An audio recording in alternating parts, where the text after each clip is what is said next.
नमस्कार, मैं हूं संजीव कुमार और आप देख रहे हैं न्यूज़ पीआर।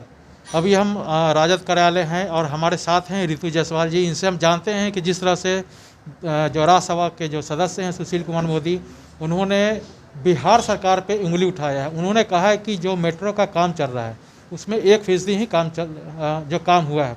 इसके बारे में क्या कुछ कहते हैं, इनसे हम जानते हैं। मेट्रो को लेकर के जो राज्यसभा के सदस्य हैं जी, सुशील मोदी जी ने उंगली उठाया है। बिल्कुल सही कह रहे हैं। जो जिस रफ्तार की बात हुई थी और उस रफ्तार से तो कोई काम हो नहीं रहा है। बिल्कुल एक तरह से काम बंद ही पड़ा हुआ है।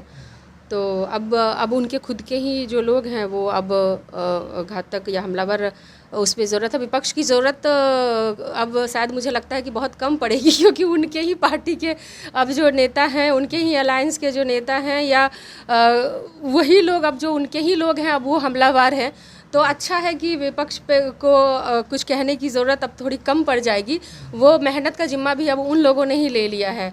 कभी मदन सहनी जी का देख लीजिए, कभी किसी और का देख लीजिए। हर रोज़ उनका अब हमें लगता है कि हमारा काम थोड़ा कम हो जाए और हम लोग वो लोग डाइवर्ट करना चाहते हैं हम लोगों को, या यहाँ के बिहार की जनता को डाइवर्ट कर रहे हैं कि मामला कुछ है और लेके कहीं और जा रहे हैं। तो हमें देखना ये चाहिए, हमें इस बात को तो भूलना नहीं चाहिए कि बिहार में क्राइम का क्या लेवल हो गया है, किस हद तक क्राइम बढ़ चुका है कि एक मतलब सड़क पे चलना मुश्किल है। आपके हाथ में मोबाइल हो, वो कब छीन जाए पता नहीं। इतने असुरक्षित हो चुके हैं हम। महंगाई की बात कोई नहीं कर रहा। चोर दरवाजे से सरकार बनी और चोर दरवाजे से जिस तरह नौकरी लगाई गई उसकी बातें। तो ये सब क्या है ना कि एक एक चीज़ करके हम अगर सरकार को की कमियों को अगर हम लोग ध्यान दें तो वो ज़्यादा अच्छा रहेगा। और वही काम में हमारे सहयोगी के तौर पर अब सुशील मोदी भी आ गए हैं कि वो भी सहयोग कर रहे हैं कि हम लोग कमियां सरकार की दिखाएं। एक दूसरा सवाल यह है कि जिस तरह से आरसीपी सिंह को केंद्रीय मंत्रिमंडल में शामिल किया गया, तो कहीं ना कहीं नीतीश कुमार और आरसीपी सिंह में कहीं कटास तो नहीं? क्योंकि इससे पूर्व भी उनको एक मंत्रिमंडल में शामिल किया जा रहा था, उस समय नहीं बने 2019 में। तो उस समय एक सीट मिला था तो नीतीश कुमार ने मना कर दिया। अब एक सीट पे ही जो पद स्वीकार कर लिए।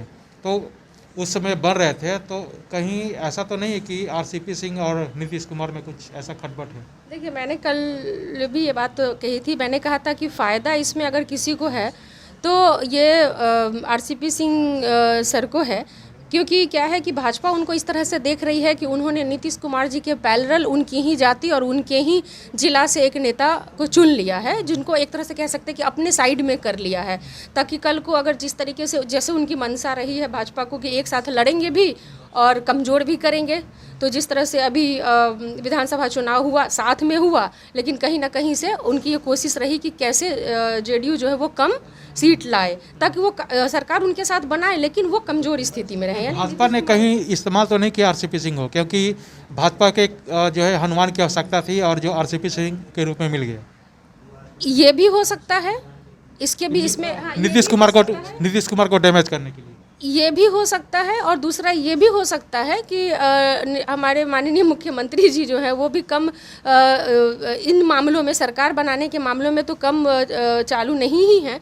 तो ये भी हो सकता है कि उन्होंने एक तरह से अपना एक उत्तराधिकारी जो है वो अपना उनको बता दिया है कि ठीक है, चूँकि उनकी जाति प्रेम उनका छुपा हुआ नहीं है मुख्यमंत्री जी का, तो कहीं ना कहीं से चूँकि उनकी ही जाति से हैं, उनके ही जिला से हैं, तो एक तरीके से ये भी मान लें कि चलो आगे जेडीयू जिस तरह से उनकी साख मुख्यमंत्री जी की गिरती जा रही है, नीतीश कुमार जी की साख जिस तरह से गिरती जा रही है, तो या तो उन्होंने एक तरह से धीरे धीरे अपने उत्तराधिकारी के तौर पर आरसीपी सिंह सर को प्रस्तुत करना शुरू कर दिया है, या फिर भाजपा, दोनों ही बातें एकदम पैरेलली हो सकती हैं कि भाजपा इस तरह से ले रही है कि चलो अब जो डैमेज नीतीश कुमार जी का वो कर सकते हैं या करेंगे, तो उनके पैरेलल एक नेता उन्होंने चुन लिया है। क्योंकि सूत्रों की बात कहें तो जिस तरह से बातें आ रही थी कि 20 से 25 जो विधायक हैं वो आरसीपी सिंह के साथ हैं, अगर इनको मंत्री नहीं बनाया जाता तो वो सरकार को गिरा भी सकते थे।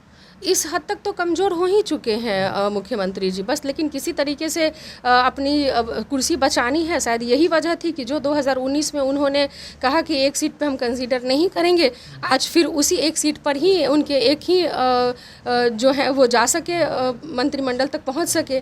तो ये बात तो है ही कि जो चीज़ें उन्होंने पहले नकारी और आज फिर उसी चीज़ को किया, तो कहीं ना कहीं से ये इशारा करता है कि वो बेहद कमज़ोर हो चुके हैं, डरे हुए हैं।